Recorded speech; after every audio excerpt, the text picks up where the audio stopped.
Tale of Tarhun, Part 2. So, in this installation, this video, I'll be giving some snippets of info about the setting itself. You could consider this a secondary setup video. It's not exactly a prologue still, since it's in-game info. Also, as I go on through this series, I might slip into and out of the character of Tarhun. I'll tell you what he's thinking, how he feels, his vague mindset on stuff. One final piece of info before I get any further in. It's actually been a fair while since I've played this setting proper, so some details might not come to me until post, or they might not come to me at all, since I don't have everything archived. This will be acting as my archive, and a way to expand on the character of Tarhun in post. Ultimately, though, it's a fun way to record some D&D stuff I've done in the past. Tarhun was just my first. There are 5 main nations upon this continent we live on. Vasselmoor, Lunastara, Rolston, Krogroth, and Stormhammer. These nations coexist, sometimes warring, sometimes not. Lunastara is the strange land of the Dragonborn. Rolston is the homeland of the humans.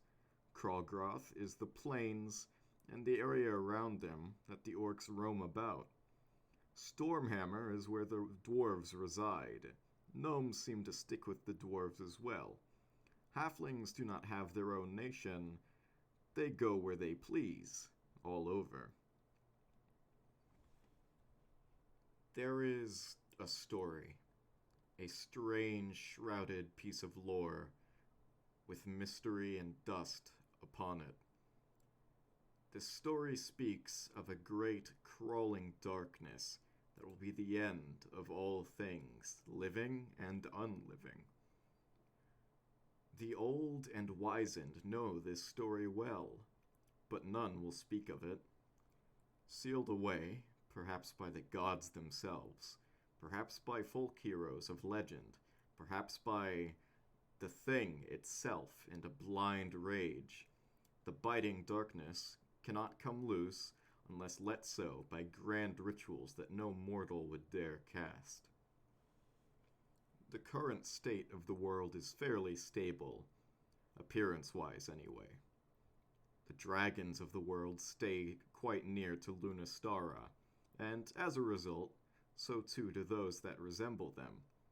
The orcs fight, as they always have, both to prove their own strength and to dishonor those that dare come near them. Elves are elegant as ever, though the older elves, as well as those most in tune with nature, say strange things behind closed doors, within the trees. Dwarves are enjoying their grand mountain homes, and they provide much of the world's smithed goods. They are invaluable trade partners, and are a trade capital of the world. The human nation of Rolston, though the citizens may lack in longevity, is quite robust, and is prospering fairly nicely. All in all, though the world is not in total peace, it is far from chaos. The world is calm, but there is a stir. Plans coming from a dark place to a dark man who will throw the world into darkness in the name of self-interest. Those before me failed. They fell, stumbling into the dark, because they were not capable of controlling it. The dark came, and they were not ready. I will be ready, because I will be the one calling it here, this time. Nothing can stop it, so nothing will stop us.